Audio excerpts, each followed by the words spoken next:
Freedom Rides by Ryan Przybylski and Gikas. In 1961, after a Supreme Court decision to unsegregate bus stations, Corps designed a plan to test whether the southern states would obey. They carried out freedom rides throughout the southern states.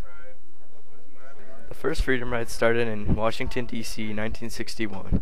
In this map you can see the route the bus took through the southern states and stops where arrests occurred, and the shocking stop at Anniston, Alabama.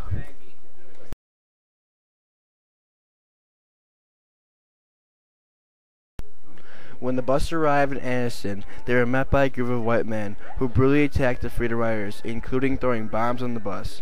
The local hospital refused to treat the victims. In this picture, you can see the damage done to the bus. In response to this tragic event, many others followed in the footsteps of these riders by continuing the freedom rides in the South. This picture displays the large crowd of supporters waiting to get on a bus. In the following freedom rides, the riders were arrested immediately. However, new volunteers would replace them soon after. 300 freedom riders continued to protest even after the first ride had failed. James Peck, a Corps member who helped develop the freedom rides, was brutally attacked while participating in the freedom ride that stopped in Birmingham, Alabama.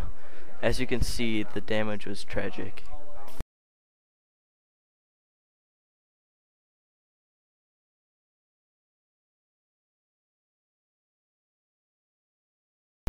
A large majority of the attackers were members of the Ku Klux Klan. The KKK killed large numbers and destroyed several Greyhound buses.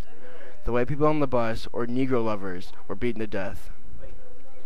In response to the brutal actions of the KKK and white mobs, President Kennedy, under public pressure, provided the Greyhound buses with a driver, police, and National Guard protection as it continued to make its way to Montgomery, Alabama. As tensions grew, the Freedom Riders were granted further protection and support from African Americans across the country.